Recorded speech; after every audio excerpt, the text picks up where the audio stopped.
एका शेतकऱ्याने प्रशासनाची वाट न पाहता स्वतःच्या पैशातून रस्ता उभारण्याचा निर्णय घेतला आणि विद्यार्थ्यांच्या शिक्षणासाठी पुन्हा एकदा पुढाकार घेतला। बागलाण तालुक्यातील आनंदपूर गावातील ही प्रेरणादायी पण प्रशासनाच्या उदासीनतेवर प्रश्नचिन्ह निर्माण करणारी बातमी। काय आहे नेमकं प्रकरण, जाणून घेऊयात या स्पेशल रिपोर्टमधून। बागलाण तालुक्यातील आनंदपूर गावात करंजाडी नदीच्या पुरामुळे फरशी पूल वाहून गेला आणि गावाचा मुख्य संपर्क तुटला। या घटनेनंतर सर्वाधिक फटका बसला तो शाळकरी विद्यार्थ्यांना। तब्बल 40 ते 50 विद्यार्थी-विद्यार्थिनींचे शिक्षण धोक्यात आले। लहान मुलांना शाळेत पोहोचवण्यासाठी पालकांना नदी पार करावी लागत होती। जीव मुठीत धरून मुलांना खांद्यावर घेऊन जाण्याची वेळ आली। मात्र प्रशासनाकडून ठोस उपाययोजना होत नसल्याने संताप वाढत होता। याच दरम्यान आनंदपूरचे शेतकरी अनिल भामरे पुन्हा एकदा पुढे सरसावले। विशेष म्हणजे 2018 ते 19 मध्येही त्यांनी स्वतः 5.5 लाख रुपये खर्च करून या मार्गासाठी रस्ता तयार केला होता। त्यानंतर शासनाकडून फरशी पुलाचे काम सुरू झाले। मात्र मुसळधार पावसात पूल वाहून गेला आणि पुन्हा परिस्थिती जैसे थे झाली। आता पुन्हा कोणाची वाट न पाहता अनिल भामरे यांनी स्वतःच्या खिशातून 1 ते 1.5 लाख रुपये खर्च करून पर्यायी रस्ता तयार करण्याचे काम सुरू केले आहे। जेसीबी, डंपर आणि दगडांच्या सहाय्याने युद्धपातळीवर काम सुरू असून या मार्गाचा लाभ विद्यार्थी, शेतकरी आणि ग्रामस्थांना होणार आहे। दरम्यान ग्रामस्थांनी प्रशासनावर तीव्र नाराजी व्यक्त केली आहे। एक शेतकरी स्वतःच्या पैशातून रस्ता करू शकतो, मग शासनाला हे काम का जमत नाही, असा संतप्त सवाल नागरिक उपस्थित करत आहेत। आनंदपूरमधील हा संघर्ष केवळ एका रस्त्याचा नाही, तर ग्रामीण विद्यार्थ्यांच्या शिक्षणाचा, पालकांच्या त्यागाचा आणि प्रशासनाच्या जबाबदारीचा आहे। आता तरी संबंधित विभाग जागा होऊन कायमस्वरूपी आणि सुरक्षित पूल उभारणार का, याकडे संपूर्ण बागलाण तालुक्याचे लक्ष लागले आहे। या घटनेबाबत तुमचे मत काय, आम्हाला कमेंट करून नक्की कळवा। हा व्हिडिओ आवडला असेल तर लाईक करा, जास्तीत जास्त शेअर करा आणि अशाच विश्वासार्ह बातम्यांसाठी बागलाण न्यूज नेटवर्क चॅनलला आजच सबस्क्राईब करा।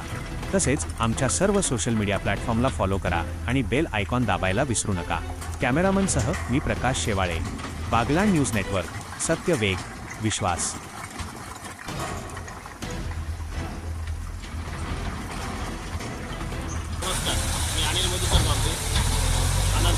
चेअरमन विविध कार्यकारी सहकारी सोसायटी आनंद। तर जो 30 तारखेला शुक्रवारी जो पाऊस झाला 30 जुलैला, त्याने एकदम रौद्र असं स्वरूपाचं धारण केलेलं होतं। तर त्या पावसात आमचा अमरधामकडे जाण्याचा रस्ता पूर्णतः वाहून गेलेला होता। तर 2-4 दिवसात पाणी कमी झाल्याने शाळेला सुट्ट्या होत्या। सुट्ट्या असल्यामुळे पोरं सगळे घरीच होते। तर आत्ता आमच्या भामरे वस्तीवर जे आमचे रोजंदारीने कामाला असणारे आदिवासी बांधवांचे मुलं आणि आमचे भामरे वस्तीतले काही लहान पोरं झेडपीच्या मराठी शाळेत, काही आसखेड्याच्या कर्मवीर भाऊराव पाटील विद्यालयात शिक्षणासाठी जात असताना त्यांना नदीतून जाण्यासाठी मोठी अडचण तयार होत होती। तर त्या अनुषंगाने आम्हाला त्या पोरांना उचलून शाळेपर्यंत पोच करायचं होतं।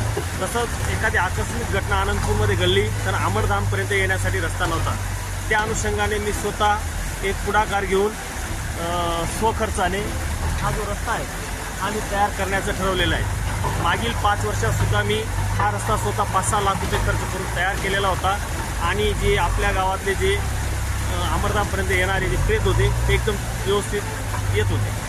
तर त्या अनुषंगाने तो रस्ता खचल्याने परत मी एकदा, कारण प्रशासन पाणी उघडल्याशिवाय कोणतेही काम करणार नाही आणि शाळेत लहान मुलांना येताना जर कुठली जीवितहानी झाली किंवा पाण्यात वाहून गेले तर मोठी नुकसान होणार होतं। त्यामुळे मी हा एक निर्णय घेतला की स्वखर्चाने हा रस्ता आज मी तयार करण्याचं काम हाती घेतलेलं आहे। प्रशासनाला माझी एवढीच विनंती आहे की आमच्या अमरधामकडून भामरे वस्तीवर जाणारा जो रस्ता आहे तो तात्काळ लवकर मंजूर करून एक पूल करून लवकर तयार करावा, अशी मी आपल्या बागलाण नेटवर्क चॅनलमार्फत विनंती करतो।